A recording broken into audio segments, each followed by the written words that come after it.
Selamat malam Pak, nama saya Yuliana Lia. Saya akan membahas mengenai pertemuan 8 ini dengan judul Membangun Budaya Organisasi Unggul sebagai upaya meningkatkan kinerja karyawan di era kompetitif.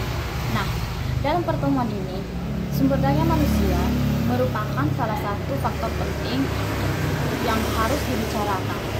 Oleh karena itu, kita juga perlu memperhatikan bagaimana cara kita meningkatkan dalam membina manusia sebagai tenaga kerja.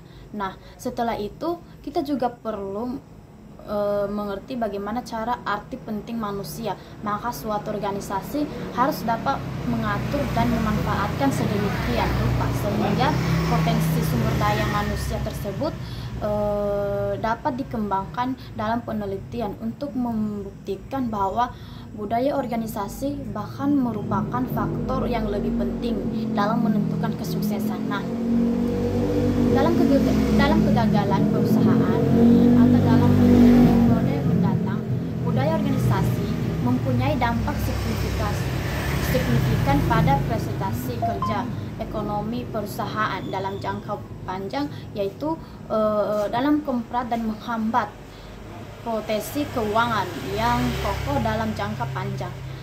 Nah, mungkin dalam budaya ini jarang berkembangnya dengan mudah. Bahkan dalam perusahaan tersebut yang penuh dengan orang-orang yang bijaksana atau yang pandai, budaya organisasi ini yang lebih kuat dapat menciptakan tujuan atau motivasi dalam kontrol organisasi yang efektif. Karena itu, mereka juga perlu merebut banyak perhatian orang untuk berfokus pada kesatuan, gerak dan langkah perspektif para ahli organisasi. Juga mengatakan bahwa budaya organisasi ini yang kuat dapat menyebabkan kinerja yang kuat. Maka tetapi sebaliknya ternyata terjadi juga kinerja yang kuat dapat membantu menciptakan budaya yang lebih kuat dari yang sebelumnya. Nah, dalam satu sisi politik sosial maupun ekonomi tanpa terkecuali. Nah, kita juga perlu membentukkan lembaga ini supaya dapat melakukan transformasi dari pola yang koperasi. Nah, dalam proses ini kita juga menjadi hal yang penting karena transformasi menjadi koperasi yang sudah dimulai sejak tahun. Seketika para manajer atau profesional warga negara Indonesia yang sebelumnya menjadi pemimpin di perusahaan-perusahaan atau di suatu perusahaan yang lain, dan mereka juga melakukan yang namanya transformasi besar-besaran. Nah, dalam keberhasilan perbankan ini mungkin kebanyakan karyawan yang selalu setia untuk melayani usaha dalam mikro atau di perdesaan dan perkotaan. Nah, kita juga perlu menjelaskan yang namanya itu bagaimana cara kita menyebutkan bahwa direksi selaku organ yang ditugaskan untuk melakukan pengurusan tunduk pada semua peraturan yang berlaku terhadap berpenggangan atau terhadap organisasi. Nah, dan kita juga perlu yang namanya bagaimana cara kita penerapan dalam prinsip-prinsip atau transparansi yang keterbukaan dalam melaksanakan proses pengambilan keputusan. Maka dalam keterbukaan ini dapat mengungkapkan informasi material yang relevan mengenai perusahaan kemandirian. Nah, dalam keadaan ini perusahaan juga dapat dikelola secara profesional tanpa benturan kepentingan dan pengaruh atau tekanan dari pihak manapun yang tidak sesuai dengan peraturan atau tidak sesuai dengan undang-undang. Nah, dalam prinsip koperasi ini yang sehat,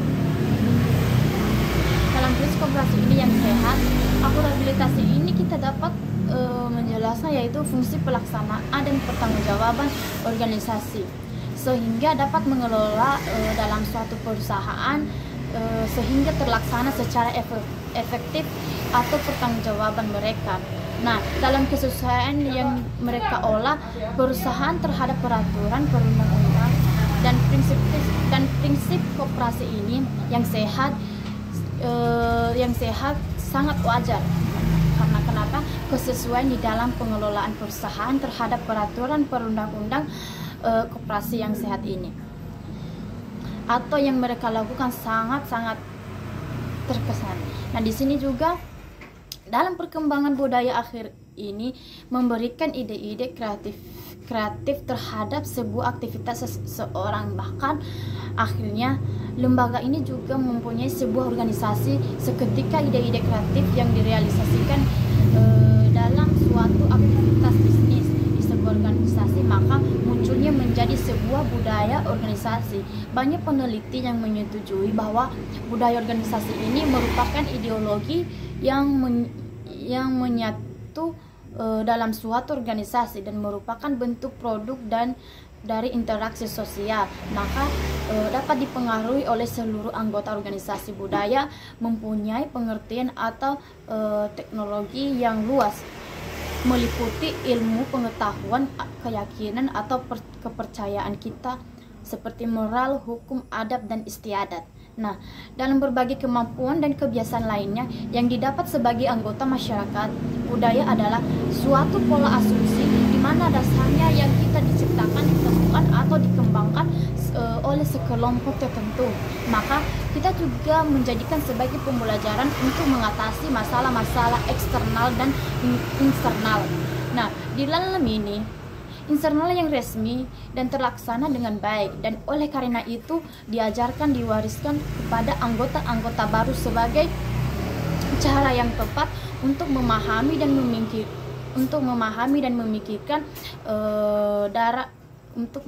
memikirkan dan merasakan terkait dengan masalah-masalah tersebut.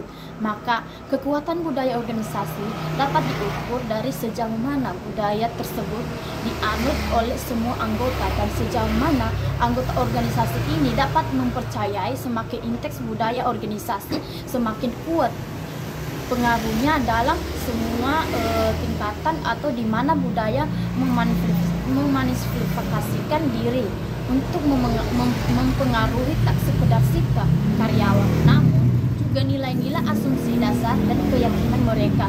Kuat atau lemahnya budaya organisasi sangat penting karena punya beberapa manfaat bagi organisasi. Nah, sedangkan dalam perangkat yang mempersatukan organisasi ini mungkin atau dalam fungsi budaya organisasi dalam organisasi memiliki berbagai fungsi, maka kita dapat mengemukakan bahwa budaya mempunyai fungsi yang lebih baik lagi dari yang sebelumnya. Dapat menyampaikan rasa identitas kepada anggota-anggota organisasi. Nah, memudahkan komitmen untuk semua dan besar daripada diri sendiri, dan dapat meningkatkan stabilitas sosial, menyediakan premise pokok atau pendapat yang diterima dan diakui untuk pengambilan keputusan. Sedangkan organisasi ini memiliki beberapa fungsi dalam suatu organisasi. Nah, budaya organisasi ini memiliki suatu peran dalam batas penentu, maka dapat menciptakan perbedaan antara satu organisasi dengan organisasi yang lain. Nah, setelah itu budaya ini juga berfungsi untuk menyampaikan rasa identitas kepada anggota-anggota tersebut, di mana organisasi bisa mempermudah penerusan komitmen sehingga mencapai batasan yang lebih luas dan melebihi batasan ketertarikan individu. Maka budaya dapat mendorong stabilitas sistem ini ke sosial. Budaya merupakan suatu ikatan sosial yang membantu mengikat kebersamaan organisasi dengan menyediakan standar-standar yang sesuai atau yang mengenai apa yang harus dikatakan dan dilakukan seseorang atau seorang karyawan. Maka budaya ini juga dapat bertugas sebagai pembentuk perilaku serta sikap karyawan. Maka karakteristik budaya organisasi ini berdasarkan pengertian di mana budaya organisasi merupakan seperangkat sistem nilai dan kepercayaan yang dianut bersama dan berinteraksi dengan orang-orang suatu perusahaan. Maka struktur dan sistem pengawasan ini dapat menghasilkan normal-normal perilaku yang baik. Dan sebenarnya budaya organisasi ini merupakan bagian dari budaya umum yang berkembang dalam masyarakat dalam lingkungan spesifik yang bersifat abstrak. Nah, sedangkan budaya organisasi yang unggul ini sebuah perusahaan yang mempunyai karakter, maka kita juga diperlukan dan diwujudkan dalam belajar, observasi, dan pengalaman, dan saling berbagai antara individu dalam kelompok sekeluarga atau dalam saling berbagi kultur dalam pengalaman tersebut. Maka transparansi merupakan kumulatif dan melampaui satu generasi ke generasi berikutnya, di mana proses pengaruh ini dapat membentuk perilaku dan struktur bagaimana seseorang menilai dunia yang lebih baik lagi. Dan adaptasi ini didasarkan pada kapasitas seseorang di mana berubah atau beradaptasi dan mengungkapkan budaya organisasi yang lemah. Nah, maka anggota organisasi ini tidak mempunyai nilai kepercayaan yang jelas tentang bagaimana meraih kesuksesan dalam bisnis mereka. Maka anggota organisasi ini memiliki kepercayaan yang tidak memiliki kepercayaan yang tidak sesuai dengan keinginannya. Namun dia juga masih bimbang untuk memiliki bagaimana cara untuk berpikir dan memiliki rasa kekhawatiran dalam pemikirannya sendiri, dalam kepercayaannya sendiri. Maka dalam ritual ini dapat dijelaskan semakin tidak terorganisasi atau berjalan tidak sesuai dengan tujuan yang telah ditentukan. Maka dari penjelasan ini dapat kita simpulkan bahwa keberadaan budaya yang unggul sangat penting bagi organisasi, karena budaya semacam itu mampu menciptakan motivasi dan komitmen tinggi dan meningkatkan kinerja organisasi di kalangan anggotanya. Maka budaya yang unggul merupakan alat kendali perilaku anggota yang efektif sekaligus efisiensi.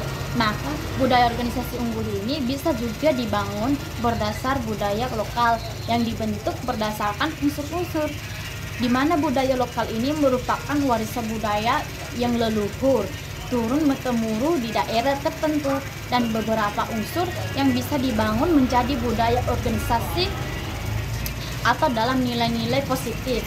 Maka dari masyarakat lokal ini misalnya bisa diceritakan ke ritual, ke daerah, tradisi kedaerahan.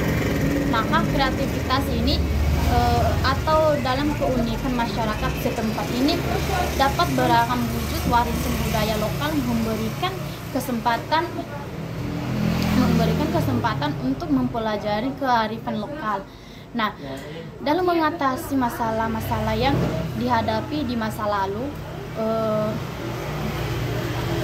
dapat mengatasi masalah-masalah di masa lalu, sikap atau pandangan dan kemampuan suatu komunitas di dalam mengelola lingkungan jasmani yang memberikan kepada komunitas sebagai daya tahan dan daya tumbuh di dalam wilayah di mana komunitas itu berada. Dengan kata lain, maka kearifan lokal ini terhadap situasi geografis, dan di situ ada yang namanya situasional yang bersifat lokal.